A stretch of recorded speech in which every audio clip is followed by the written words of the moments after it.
جمہوری کشمیر کے سربراہ جناب طارق مشکور بٹ صاحب سے التماس کروں گا کہ اسٹیج پہ تشریف لائیں اور ہم سب کو اپنے خیالات سے مستقل ہونے کا موقع عطا فرمائیں.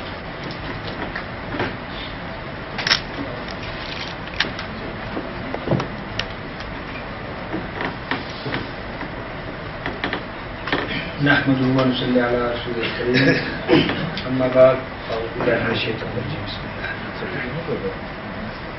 جناب صدر محفل، مہمان خصوصی اور جناب منتظم محفل، میں سب سے پہلے آپ حضرات کا شکریہ ادا کرتا ہوں کہ آج آپ نے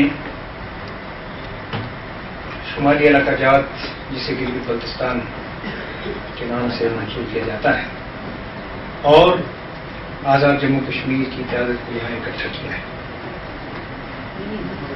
میں اور جناب محمود شاہ صاحب صدر تحریک جعفریہ قرارداد بھی یہاں پیش کی گئی ہے جناب عمر خان صاحب کی طرف سے. بہرحال کچھ مقررین کی گفتگو سنی ہے. میں بہت مختصر سی بات آپ کے سامنے رکھوں گا. ہم سمجھتے ہیں کہ ہمیشہ کسی بہت بڑے گول کو اچیو کرنے کے لیے کچھ حکمت عملی ترتیب دی جاتی ہے. جیسے کھلاڑی میدان کے اندر اترنے سے پہلے ایک حکمت عملی پر ہے اور اس تلخی کے اندر بھی اگر اخلاص ہوگا تو یقیناً انشاءاللہ ہم کسی اچھے نتیجے تک اور اچھے گول تک پہنچ سکتے ہیں. ایک بات آپ حضرات ذہن میں رکھیے کہ آپ کا مقابلہ چلی جا رہی ہے. آج تک یہ تاثر تھا، یہ تصور کیا گیا تھا اور اس میں کچھ حقائق بھی تھے کہ آزاد کشمیر کے قائدین کو گلگت بلتستان جانے کی اجازت نہیں تھی. کئی جماعتوں کے قائدین یہاں سے گلگت بلتستان گئے، ان کو وہاں سے ایئرپورٹ سے واپس بھیج دیا گیا. کئی مثالیں ایسی ہمارے سامنے، ابھی بھی اس کی اجازت نہیں. تو میں سمجھتا ہوں یہ آپ کے اس مشترکہ دشمن سے مراد یہ نہیں ہوتا کہ ہر کافر ہی آپ کا دشمن ہو. آپ کے اپنے بھائی، آپ کے دوست کرنا کو جن سے غلط فہمیاں ہو جاتی ہیں وہ بھی آپ کی وقتی طور پہ دشمن ہوتے ہیں. میں سمجھتا ہوں یہ آپ کی سب سے بڑی اور پہلی کامیابی ہے کہ آج آپ ان کی منشا کے خلاف اور ان کی تمنا کے خلاف ایک جگہ آ بیٹھے. جب حبیب الرحمان صاحب میرپور تشریف لائے، میرے پاس بھی تشریف لائے، تو کہنے لگے اس کا ایک بہت بڑا فنکشن ہے، اس میں 60-70 لوگوں کو بلانا ہے. میں نے اس سے ذرا کھل کی باتیں کی. میں نے کہا حبیب بھائی بات یہ ہے کہ مجھے کانفرنس بلانے کا اور الائنس کرنے کا بڑا تجربہ ہو چکا ہے. یہ ایک ہی محفل میں گلگت بلتستان کا مسئلہ حل ہونے نہیں جائے گا. اس میں آپ بہت سے پروسیس سے گزر کے آپ کو بیٹھنا ہے. ایک تو آپ پہلی دفعہ آزاد کشمیر کے قائدین کو بلا رہے ہیں، آپ ان سے بہت سی شکوے ہوں گے، بہت سے گلے ہوں گے. ممکن ہے کچھ ان کے پاس ایسے جواز موجود ہوں، کچھ ان کے پاس ایسے دلائل موجود ہوں کہ آپ ان کی جگہ ہوتے تو آپ کہتے ہیں واقعی یہ ہم سے زیادہ مجبور ہے. جیسا کہ ابھی جناب سابق وزیر اعظم آزاد کشمیر نے فرمایا کہ آج بھی گلگت بلتستان جانے کی اجازت نہیں ہے. خود اگر آزاد کشمیر کے کوئی حکمران گلگت جانا چاہے تو میں سمجھتا ہوں ان کو بھی اس کی اجازت نہیں ہے. عام سیاسی جماعتوں کی بات دوسری. میں آپ سے گزارش کرتا ہوں، میں نے حبیب الرحمان صاحب سے کہا کہ اگر آپ نے کوئی کانفرنس بلانی ہے تو آپ کو اس محفل نکاح خوانی رکھیے اس کا نام. یہ حیران ہو گئے کہ نکاح کیسے ہو سکتا ہے. میں نے کہا اگر آپ نے کوئی منگنی کی رسم کی ہے، لوگ آئیں گے، یا سالگرہ کی رسم کی ہے، سارے آئیں گے، کیک کی پیس ایک ایک کھائیں گے، اس کے بعد 1 سال تک بھول جائیں گے. آپ نے آزاد کشمیر اور شمالی علاقہ جات کے لوگوں کا نکاح پڑھنا ہے. نکاح کے بعد پھر ان کا فرار کا راستہ ختم ہو جاتا ہے. یہ نہ ہو کہ آپ نشستن گفتن برخاستن کریں جو ہم 50 سال سے کرتے آ رہے ہیں اور شاید آپ سے زیادہ ہمیں اس کا تجربہ ہے.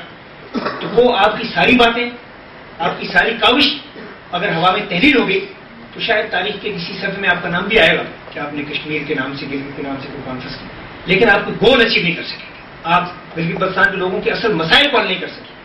آپ اپنے اسٹیٹس کے متعلق کوئی فیصلہ نہیں کر پائیں گے کہ آپ کشمیری ہیں، آپ پاکستانی ہیں، آپ ہندوستانی ہیں، آپ انسان ہیں، اعوذ باللہ آپ کیا ہیں.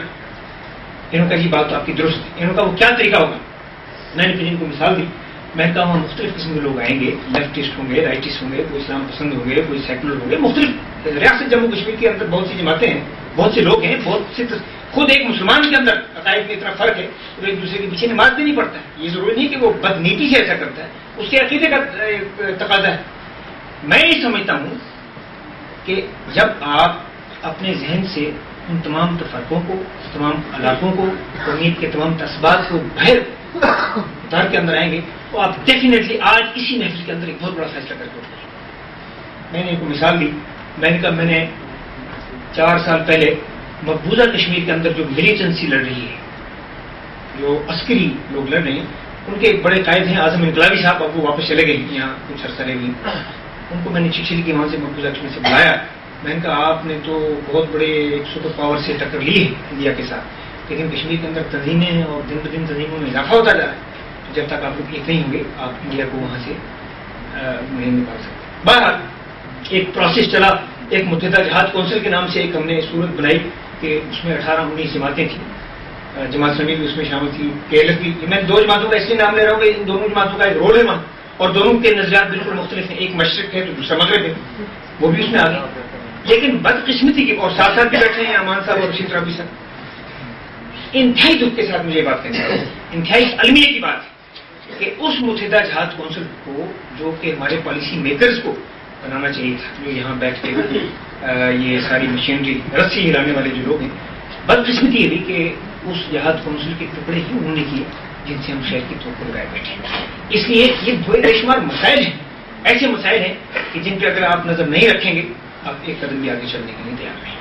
جب میں اس متحدہ جہاد کونسل کے 2 ٹکڑے ہو گئے، حالانکہ اس میں کوئی نظریاتی ہم نے کوئی بات نہیں رکھی، اگرچہ اس میں کچھ لوگوں کی کوشش تھی کہ اس متحدہ جہاد کونسل کی جو نسلین ہے اس میں علاقے پاکستان کو شامل کیا جائے، اس کی کوشش تھی اس کو مختار کشمیر لایا جائے. یہی ایک بنیادی 2 مسائل تھے. ہم نے کہا نہیں، آپ اس کو نہ علاقے پاکستان سے منسوخ کیجیے، نہ اس کو آپ کو مختار کشمیر سے منسوخ کیجیے. اس وقت تقاضا یہ ہے کہ علاقے پاکستان والی گولی بھی ہندوستان کے بنی کو لگے، خود مختار کشمیر والی گولی بھی ہندوستان کے بنی کو لگے. مجھے مقبوضہ کشمیر صاحب ایک رہنما نے کہا، انہوں نے کہا جی آپ نے اعظم انقلابی صاحب کو خط لکھ کے مقبوضہ کشمیر سے یہاں بلا لیا ہے. تو 2 مہینے سے ہم ایک دستور تیار، ہمارا دستور نہیں بن پا رہا تھا. کبھی امان اللہ خان صاحب کے یہاں میٹنگ ہوتی تھی، کبھی رشید رابی صاحب کے یہاں میٹنگ ہوتی تھی. 2 مہینے میں وہ 18 جماعتی جو متحدہ جہاد کونسل تھا بہت جگہ میٹنگیں کی، ہم ایک دستور بن رہا تھا. کہ مجھے کسی نے کہا کہ آپ نے ان کو وہاں سے بلایا، آپ کو اس کا حل پیش کیا. میں نے کہا آپ اس میں لکھیے کہ ریاست جموں کشمیر کے لوگ ہندوستان سے آزادی حاصل کرنے کے بعد اپنے جغرافیائی مستقبل کا فیصلہ اپنی صوابدید پہ کریں گے. اس پہ سارے مطمئن ہو گئے. لکھی کہ اس میں تو ہمیں بڑا ایک درمیانہ سا راستہ ہے. دونوں مطمئن ہو گئے. وقتی طور پہ میرا اصل مقصد یہ تھا کہ کسی طریقے سے ایسے الفاظ کو یکجا کر دیا جائے جن الفاظ کی وجہ سے ہم اپنی گردنیں جا کے ویسے جایا کرتے تھے. چنانچہ وہ اتحاد تو بن گیا، لیکن ایجنسیز نے اس اتحاد کو 2-3 ہفتے کے اندر دلست کر دیا اور پھر ایک دوسرا تھا. میں اس کے بعد بڑا شدید مایوس. میرا بنیادی طور پہ تعلق سری نگر سے ہے، اور سری نگر کا کوئی محلہ اس وقت ایسا نہیں ہے جہاں میرا خونی رشتہ دار موجود نہیں. کہیں خالہ رہتی ہے، کہیں چچا ہے، کہیں.